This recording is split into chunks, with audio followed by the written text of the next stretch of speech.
So what gives this joint stability? It is the muscles, the ligaments, and the tendons which allow us to move this joint in a way that is optimal but also does not cause us damage. While doing abduction more than 90 degree or forward flexion more than 90 degree, if you have a clicking sound which constantly comes from your shoulder, especially while doing abduction external rotation or abduction internal rotation, if you have severe pain even on a little bit of movement, or if you are not able to raise your arm at all, then you might be suffering from either a Bankhart's tear, a labral tear, or a rotator cuff tear. And these are the major shoulder injuries that we talk about. Today, we're going to talk about a very interesting but a very less discussed topic, which is shoulder pain in athletes. Now, we all know that the shoulder is a ball and socket joint. It is a joint which can move in any direction as compared to the other joints which are restricted to some mobility. That is because the ball of the shoulder joint is bigger than the socket. So what gives this joint stability? It is the muscles, the ligaments, and the tendons which allow us to move this joint in a way that is optimal but also does not cause us damage.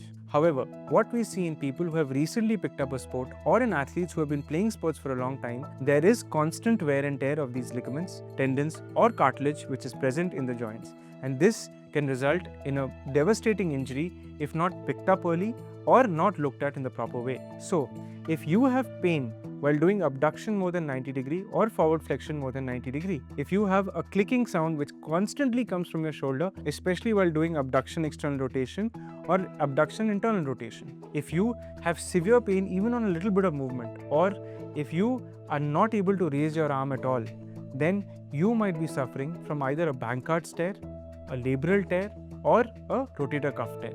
And these are the major shoulder injuries that we talk about. So what essentially happens, either you can have an acute traumatic tear, or over time, as the muscles rub against the bone in inadequate biomechanical manner, this can cause overloading and cause a rupture.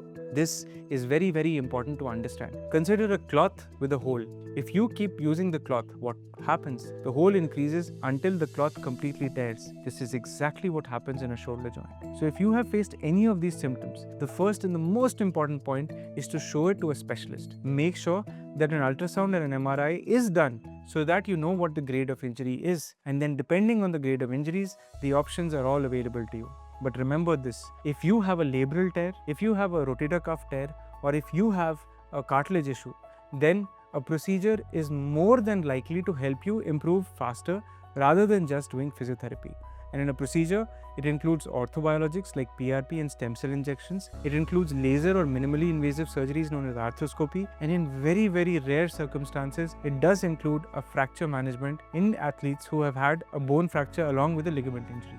These all should be explained to you by your doctor. So the outflow of a shoulder patient injury is very, very important. So the way to approach a shoulder injury as a patient is, first, if you feel that you have a problem in your shoulder in terms of mobility, pain, not able to sleep at night, or clicking sounds, the first thing you should do is do not ignore it. Meet a sports medicine specialist. Ask them the questions that you feel that you need to ask them to get clarity. Get an MRI or an ultrasound done to know what stage of condition your shoulder is in. And then with that information in mind, meet a couple of other people to find out what is the best treatment with you. Do use ChatGPT, AI, or any of these factors to get more information, but do not trust them completely. It is very, very important that you trust your sports medicine surgeon or your sports medicine doctor more than these AIs, because these AI tools are not made to treat you. They're only made to give you a little more information. Ask your doctor the questions that you find pertinent, have a discussion with him or her, and then go ahead with the treatment. Shoulder injuries, especially recurrent shoulder injuries, when treated right, have an amazing result, but when ignored, can be equally disastrous. So, share this video with those who you know have a shoulder injury so that they know what to look for, what not to ignore, and who to approach if they have an issue like this. Thank you.